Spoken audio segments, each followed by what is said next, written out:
दास्तां सुनाएंगे सफ़र की, मंजिल को पालेंगे जिस दिन।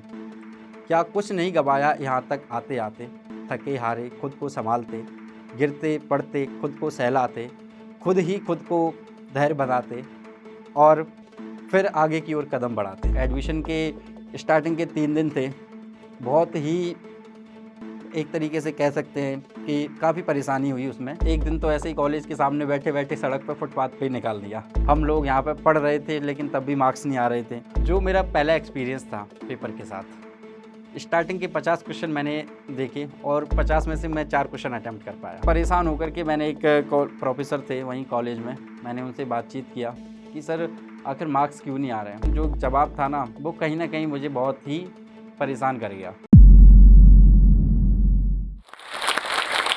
क्या हार में क्या जीत में, किंचित नहीं भयभीत मैं, कर्तव्य पथ पर जो मिला ये भी सही वो भी सही, हार नहीं मानूंगा मैं, वरदान नहीं मांगूंगा मैं। सिमंगल सिंह जी की ये जो पोइट्री है, ये मुझे अपनी लाइफ के दौरान जब मैं प्रिपरेशन कर रहा था स्कूल कॉलेज या यूपीएससी की, काफ़ी रिलेवेंट लगती थी कि कहीं ना कहीं हम रिजल्ट के बारे में सोच करके परेशान होते रहते हैं कि क्या होगा क्या नहीं होगा, इसी चीज़ से डरते रहते हैं। तो ये चीज़ जब बहुत ही डिमोटिवेटिव फील होता है, बहुत ही निराशाजनक क्षण होते हैं, उस समय ये लाइन बहुत ही मेरे लिए कारगर सिद्ध हुई हैं। तो इसीलिए मैं अपनी लाइफ की जो सक्सेस है या जो अपनी लाइफ की जो जर्नी है उसमें इन लाइनों को मूल मंत्र मानता हूँ। तो आज इसी के साथ मैं इस जोश टॉक के मंच पर अपनी चर्चा शुरू करता हूँ। नमस्कार सभी को, मेरा नाम विकास सैंतिया है। मैं मध्य प्रदेश के भिंड जिले का निवासी हूँ और यूपीएससी सीएसई 2022 में मेरी रैंक 482 आई है, जिसमें मुझे आईपीएस सर्विस मिली हुई है, इंडियन पुलिस सर्विस। इससे पहले मैंने 2020 में अटेम्प्ट दिया था यूपीएससी का, जो कि मेरा पहला अटेम्प्ट था और उसमें मेरी रैंक जो है 642 आई थी और उसमें मुझे Indian railway protection force service में मेरा चयन हुआ था, जिसकी ट्रेनिंग मैं वर्तमान में जगजीवन राम आरपीएफ अकेडमी लखनऊ में कर रहा हूँ। ये था हमारा छोटा सा इंट्रोडक्शन। आज इस जोश टॉक के मंच पर मैं अपनी एक जर्नी बताने जा रहा हूँ, जो भी यूपीएससी के दौरान मेरी तैयारी रही या जो भी थोड़ा सा स्कूल और कॉलेज के टाइम पर जो एक संघर्ष रहा है, उसी चीज़ को बताने के लिए आज मैं यहाँ पर उपस्थित हूँ। तो स्टार्ट करता हूँ मैं अपनी थोड़ा स्कूल और कॉलेज के बैकग्राउंड से, साथ ही अपनी फैमिली बैकग्राउंड, पारिवारिक पृष्ठभूमि के बारे में बताकर आपको इस यात्रा में आगे की ओर लेके चलता हूँ। तो मैं मध्य प्रदेश के भिंड ज़िले से बिलॉन्ग करता हूँ और भिंड ज़िला, जैसा कि आप कई सारे लोगों को पता होगा, जिनको नहीं पता है उनको मैं बता दूँ कि ये चंबल का एक ज़िला है। तो जब भी मैं कहीं जाता था, अपना इंट्रोडक्शन देता था, तो अक्सर लोग मुझसे पूछ लेते थे कि चंबल से हो? मतलब चंबल के नाम की जो एक इमेज बनती थी, और ये चीज़ मुझे उस दिन समझ में आई जब मेरा सिलेक्शन होने के बाद जब मैं अपने घर गया, तो मुझसे जो न्यूज़ रिपोर्टर था उसने भी मुझसे यही सवाल किया कि यहाँ से निकल के आप वहाँ तक पहुँच कैसे गए? भिंड डिस्ट्रिक्ट में भी जो हमारा गाँव है, जहाँ पे हमारी फैमिली रहती है, वो भी इस तरीके से ऐसे है जैसे कि एमपी में चंबल और भिंड में गोरम। मतलब वो भी अपने आप में किसी अन्य कारणों की वजह से प्रसिद्ध कह सकते हैं या कुप्रसिद्ध कह सकते हैं, जो भी आप समझें। गोरम जो है वो हमारा थोड़ा इलीगल सैंड माइनिंग के लिए जाना जाता है, जहाँ पर जिस वजह से लॉ एंड ऑर्डर का इशू रहता है और बहुत ही छोटा-सा डिस्ट्रिक्ट है, अंडर डेवलप्ड डिस्ट्रिक्ट है। पढ़ाई-लिखाई का पिछले कुछ सालों से एक ट्रेंड बना है, जिसमें अब लोग बाहर काफ़ी जाने लगे हैं। कुछ समय पहले तक उतना ज़्यादा पढ़ाई के लिए उतना प्रसिद्ध नहीं था। जो जिन चीज़ों के लिए जाना जाता था वो भिंड का नाम नकल के लिए बहुत जाना जाता था। मैंने देखा है मेरे टाइम में भी वहाँ कई सारे लोग केवल डिग्री करने के लिए आते थे वहाँ से कि वहाँ पर वो पास हो जाएँगे। तो ये थी हमारी थोड़ी-सी पृष्ठभूमि, जहाँ से मैं जिस एरिया से बिलॉन्ग करता हूँ। और जब सिलेक्शन हुआ था उस समय भी मैंने कई न्यूज़ आर्टिकल में देखा कि उनकी हेडलाइन ही यही बनाई गई थी कि बीएड से निकल कर के आईपीएस बने। तो ये सुन कर के, उसको पढ़ कर के अच्छा भी लगता था कि चलो किसी जगह का नाम है जो मेरी वजह से हाइलाइट तो हुआ, उसकी छवि में कुछ सुधार तो हो सकता है। तो मैं अब बात करता हूँ अपने स्कूल की। तो जो मेरी प्रारंभिक स्कूलिंग है वो मेरे गाँव में ही जो गवर्नमेंट स्कूल था वहाँ पर हुई है। और चूँकि फैमिली में ऐसा कोई गवर्नमेंट सर्विस या प्राइवेट सर्विस में जॉब करने वाला नहीं था, ना ही कोई पढ़ने के लिए बाहर गया था। तो इस वजह से ऐसा कोई भी गाइडेंस कह सकते हैं, या फिर कोई भी बताने वाला नहीं था कि क्या करना है, क्या नहीं करना है। तो बस हर एक सामान्य बच्चे की तरह एक पढ़ाई में भी जो फ़्लो चल रहा था, वही चल रहा था। 6th क्लास के बाद पिताजी को किसी ने समझाया, या उन्होंने अपनी मर्ज़ी से हम लोगों को डिस्ट्रिक्ट हेडक्वार्टर में शिफ्ट करने का प्लान किया, और वहाँ से फिर ये सिलसिला ऐसा स्टार्ट हुआ कि 12th क्लास तक मैं उस स्कूल में टॉप करता रहा। मैं 12th में आते ही मैंने ये निर्णय ले लिया था कि मुझे 12th करने के बाद ही कोई ना कोई नौकरी की तलाश करनी है, और मैं उसी के अकॉर्डिंग मैंने 11th में, 10th में, 12th में अच्छी मेहनत की, अच्छे से पढ़ाई की। क्योंकि जब आपको दिखता है कि आपका भविष्य अंधकारमय हो सकता है अगर आप यहाँ पे मेहनत नहीं किए, तो कहीं न कहीं आप अपने लक्ष्य के प्रति, अपने गोल्स के प्रति सीरियस हो जाते हैं। और वैसे भी कहते हैं ना कि जो मैच्योरिटी है, वो उम्र होने के तुलना में ज़िम्मेदारी आ जाने से ज़्यादा जल्दी आ जाती है। तो शायद इन्हीं परिस्थितियों का कुछ ऐसा संगम रहा कि मैं 12th क्लास से ही अपनी जॉब के बारे में थोड़ा-सा चिंतित होने लगा, और 12th होते ही मैंने जो एसएससी जीडी का फॉर्म आता है, जो जनरल हर कोई बच्चा उसके लिए अप्लाई करता है, तो मैंने भी उसके लिए अप्लाई किया और फिज़िकल की तैयारी कर रहा था। पहले से टारगेट क्लियर था कि या तो air force, navy, army, police कहीं न कहीं सेटल हो जाना है और अपनी फैमिली को सपोर्ट करना है। उसी समय कुछ मेरे फ्रेंड्स थे जो साथ में दिल्ली जा रहे थे, दिल्ली यूनिवर्सिटी में एडमिशन लेने के लिए ट्राई कर रहे थे। मेरे पापा को भी उसके बारे में पता चला, चूँकि मेरे पापा को छोड़ कर के बाकी किसी फैमिली मेंबर्स, या यहाँ तक कि मेरी खुद की भी इच्छा नहीं थी कि मैं दिल्ली यूनिवर्सिटी जाऊँ, वहाँ से ग्रेजुएशन करूँ, क्योंकि वो एक बहुत लंबी जर्नी हो जाती। तो मुझे लगा कि बेटर यही रहेगा कि मैं भी कोई पहले जॉब लेकर के सेटल हो जाऊँ। लेकिन एक दिन पापा ने थोड़ा-सा इमोशनल होके बैठ के समझाया कि जीवन में चांस हर किसी को नहीं मिलता है, और मौका एक ऐसी चीज़ है कि आप इसको गँवा दोगे जीवन भर, आपको ये चीज़ रिग्रेट रहेगा कि अगर उस समय कर लिया होता तो शायद बेटर होता। तो उनके समझाने पर मैंने दिल्ली के लिए अपना सामान पैक कर तो लिया, पर कभी अपने शहर से बाहर भी नहीं गया था। तो एक मन में अजीब-सा डर भी था कि जा तो रहा हूँ, क्या करूँगा, क्या नहीं करूँगा, किस तरह से सर्वाइव कर पाऊँगा या नहीं। इसी सब उधेड़-बुन में चलता हुआ मैं दिल्ली आ गया। दिल्ली आके एडमिशन लिया। हालाँकि जो एडमिशन के स्टार्टिंग के 3 दिन थे, बहुत ही एक तरीके से कह सकते हैं कि काफ़ी परेशानी हुई उसमें। एडमिशन कराने आए यहाँ दिल्ली के बारे में, कॉलेज का कुछ आइडिया नहीं, कहाँ जाना है, मेट्रो में भी पहली बार सफ़र कर रहे हैं, सारा दिन थक जाते थे। एक एक दिन तो ऐसे ही कॉलेज के सामने बैठे-बैठे सड़क पे फुटपाथ पे ही निकाल दिया।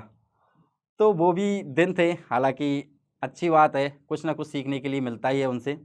एडमिशन हुआ, फर्स्ट कट ऑफ में मैंने ज्योग्राफ़ी ऑनर्स में एडमिशन लिया।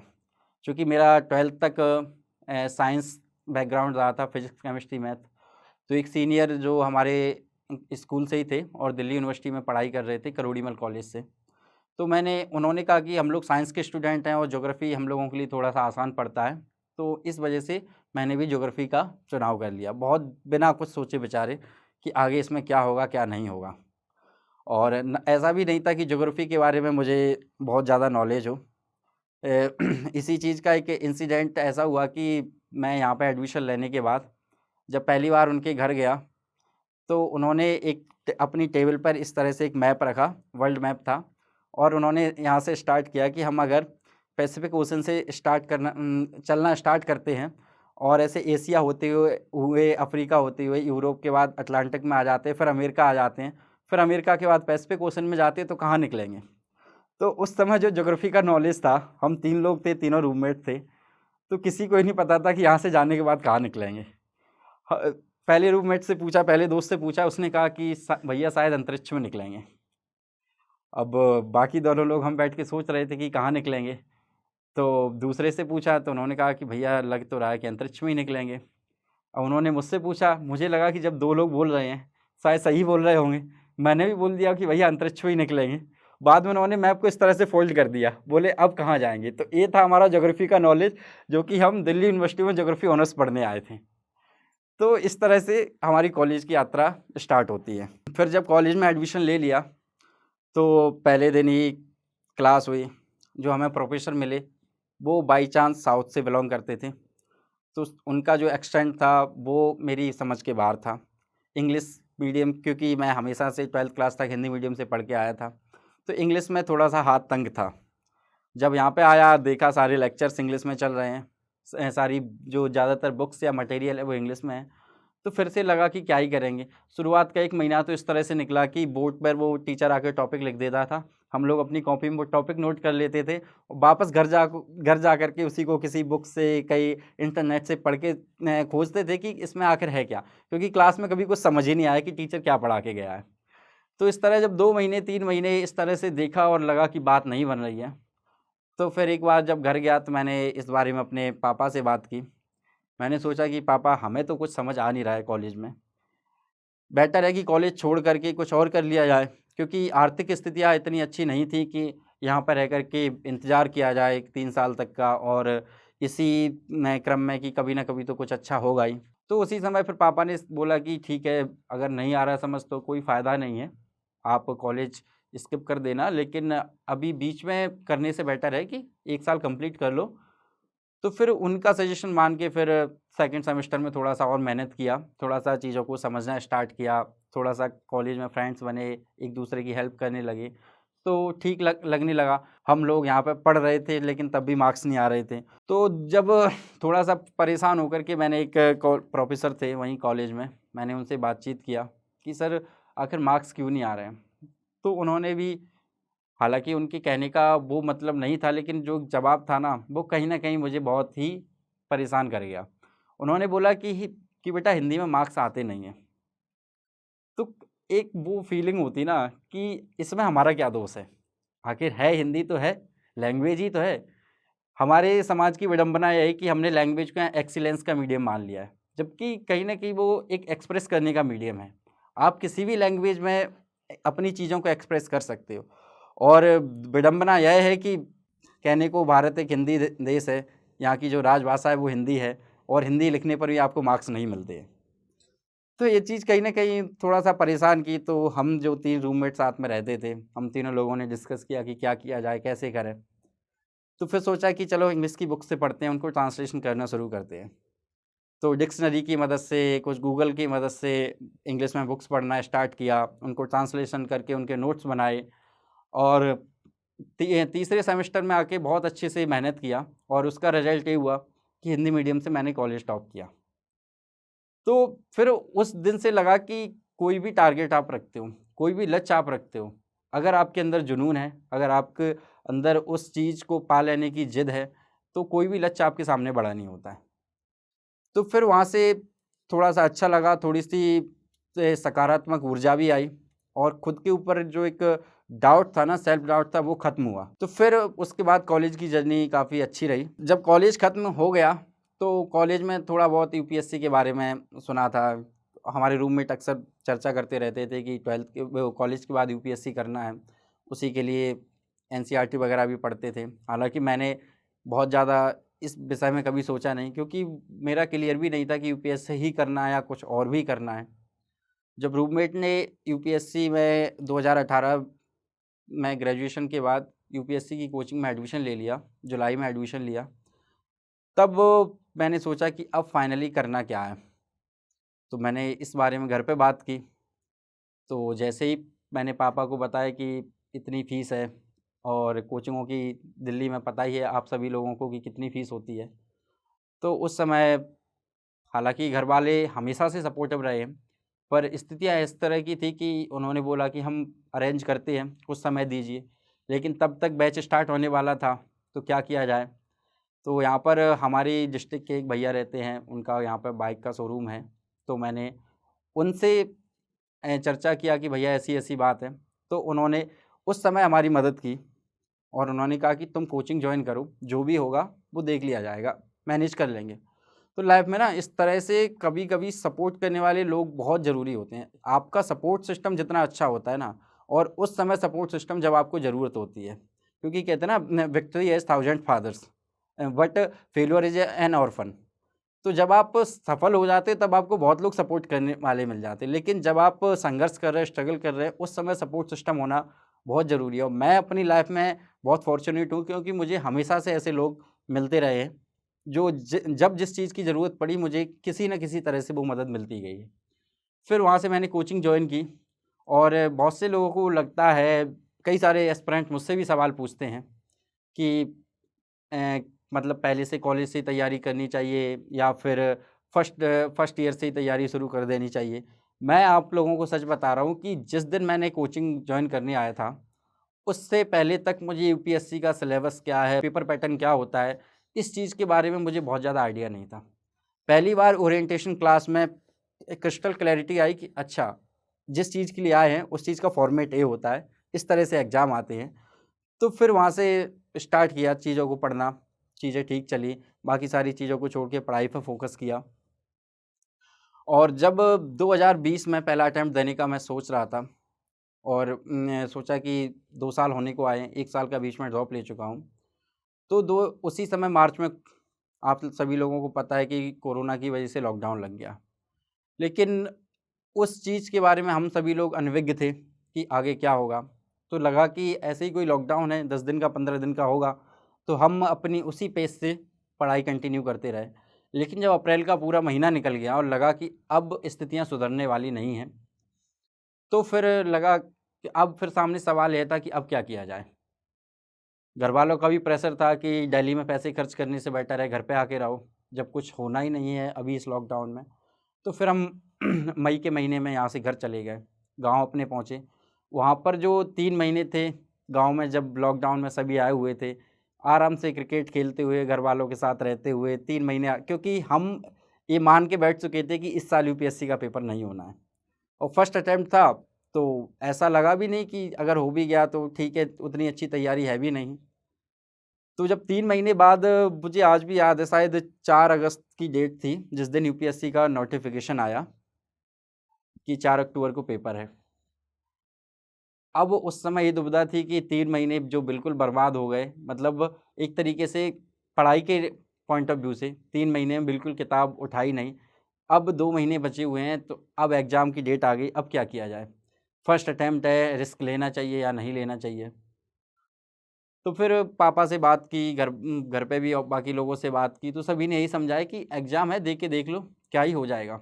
ज़्यादा से ज़्यादा फ़ेल हो जाओगे।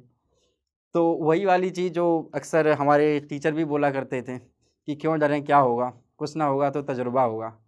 तो बस इसी अंदाज़ के साथ कि चलो करके देखते हैं। मैं यहाँ पे वापस दिल्ली आ गया, 15 अगस्त को मैं दिल्ली पहुँचा और हमारे पास लगभग 1.5 महीने का टाइम था। तो तैयारी जो 3 महीने में जो पहले कर रहा था, लगभग ख़त्म सी हो चुकी थी। एक तरीके से फिर से नए सिरे से स्टार्ट करना था। तो जब तैयारी शुरू की तो शुरुआत में तो काफ़ी डर लगा कि चीज़ें कवर नहीं हो रही हैं, कवर नहीं हो रही हैं। 1-2 लोग दोस्तों से बात की, चूँकि लॉकडाउन की वजह से बहुत लोग यहाँ पे थे भी नहीं। जब लगा कि अभी मुश्किल हो रहा है, तो फिर मैं भी उसी अंदाज़ में आ गया कि जितना हो पाएगा उतना करके जाएँगे। और 4 अक्टूबर को मेरा एग्ज़ाम था और 2 अक्टूबर को मुझे टाइफाइड हो गया। तो जब मैं यूपीएससी का पेपर मेडिसिन खा के किसी तरह से मैंने दिया, जब मैं पेपर देने गया तो जो मेरा पहला एक्सपीरियंस था पेपर के साथ, स्टार्टिंग के 50 क्वेश्चन मैंने देखे और आप लोग भरोसा नहीं करोगे, 50 में से मैं 4 क्वेश्चन अटेम्प्ट कर पाया। तो उस समय तक ये हो गया था कि मतलब ये वाला अटेम्प्ट तो गया, अब क्या ही करेंगे? सोच के आए थे कि जो जनरली हर कोई एस्पिरेंट सोच के जाता है कि 85 के अराउंड क्वेश्चन अटेम्प्ट करने हैं। 50 में से इतने क्वेश्चन, कम क्वेश्चन अटेम्प्ट हुए, फिर जो डाउट वाले थे, तो इस तरह से 10 क्वेश्चन पे मैं पहुँच गया था। लेकिन लिटरली पूछा जाए तो 4 क्वेश्चन आ रहे हैं। फिर मैंने 2 मिनट का ब्रेक लेके खुद को थोड़ा-सा शांत किया। फिर मैं पीछे से स्टार्ट करना शुरू किया। मैंने क्वेश्चन नंबर 100 से स्टार्ट किया।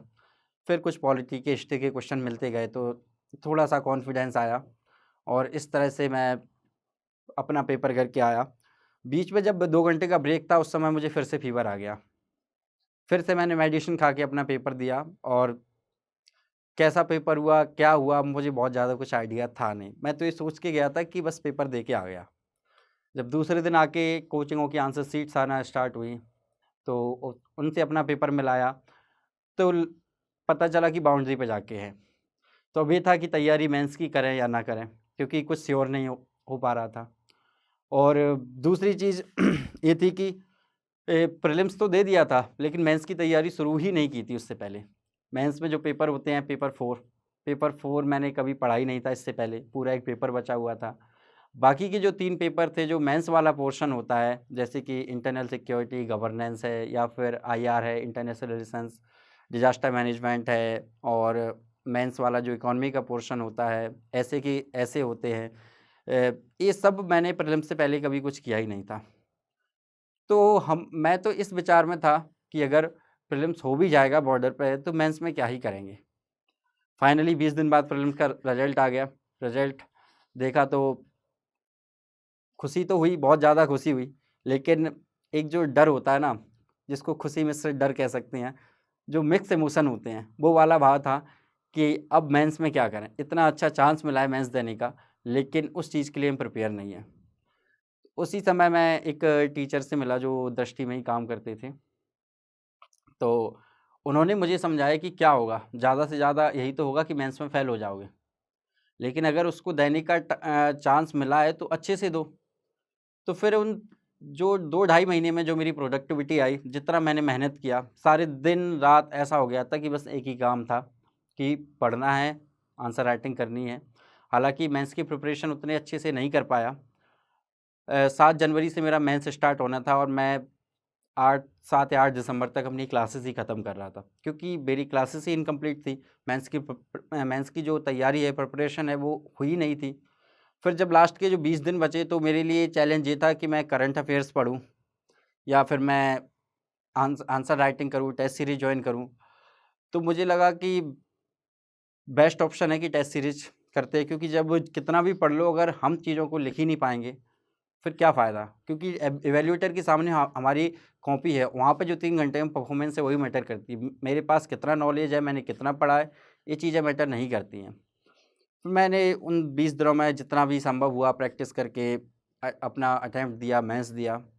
मेंस का रिज़ल्ट देखा तो मेंस भी हो गया और फिर इंटरव्यू के टाइम पे फिर से कहते हैं ना कि जब कुछ अच्छा होना होता है तो उस तरह के संयोग बन जाते हैं।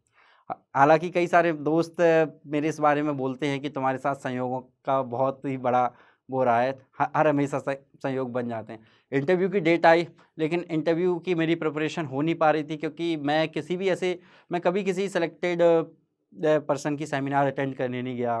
कभी किसी इस तरह के लोगों से मेरा वास्ता नहीं था कि जो मुझे गाइड कर सकें इस मामले में। तो बिल्कुल मैं अकेला था।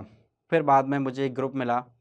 तब तक सेकंड वेव आ गई तो लॉकडाउन लग गया, जिससे मुझे टाइम भी मिल गया प्रिपरेशन करने का।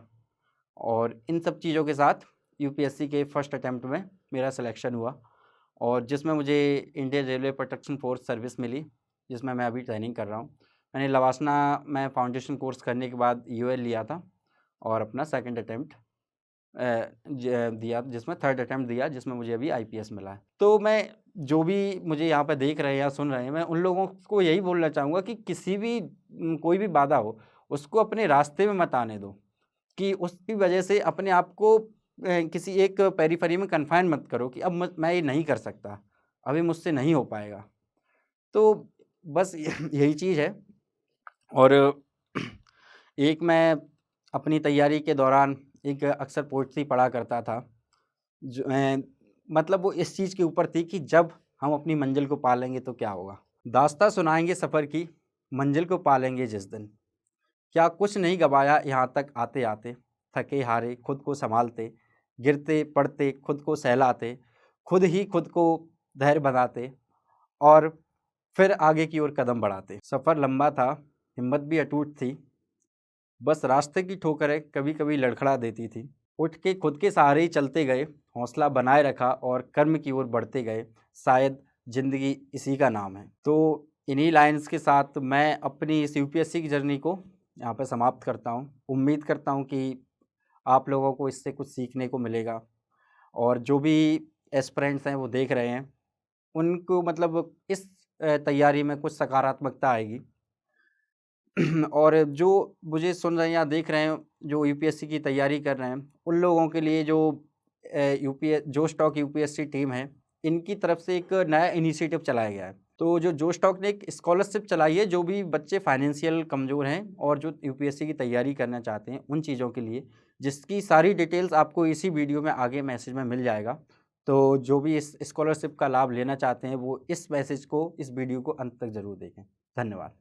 हेलो एस्पिरेंट्स, हम में से बहुतों का सपना है आईएएस ऑफिसर बनने का, लेकिन ये जर्नी बहुत महंगी है और इसीलिए बहुत एस्पिरेंट्स ने हमें रिक्वेस्ट किया कि क्या जोश टॉक्स एस्पिरेंट्स को हेल्प कर सकते हैं फाइनेंशियली उनकी इस जर्नी में। तो इसीलिए जोश टॉक्स ने कांटेक्ट किया केएसजीआईएएस के खान सर को। शायद खान सर और केएसजीआईएएस की तो इंट्रोडक्शन देने की ही ज़रूरत नहीं है। देश के सबसे जाने माने और रिस्पेक्टेड इंस्टीट्यूट्स में से है केएसजी।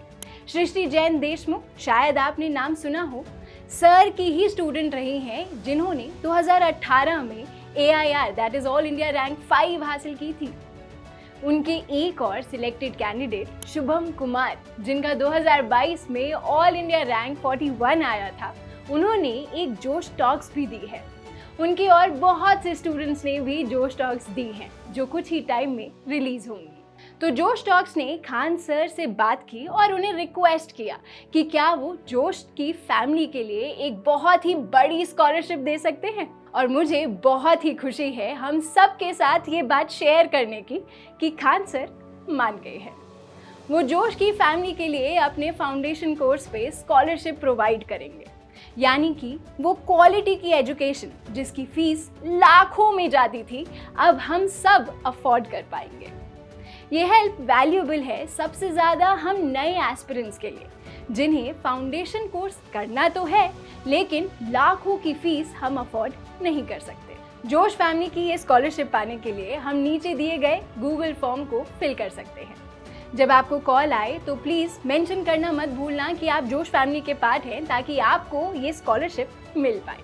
जोश टॉक्स को बहुत गर्व है कि अब एस्पिरेंट्स को जोश सिर्फ कहानियों से नहीं बल्कि असलियत में फाइनेंशियली सपोर्ट कर पा रहा है। जोश टॉक्स का सपना कभी भी सिर्फ टॉक्स बनाना नहीं था।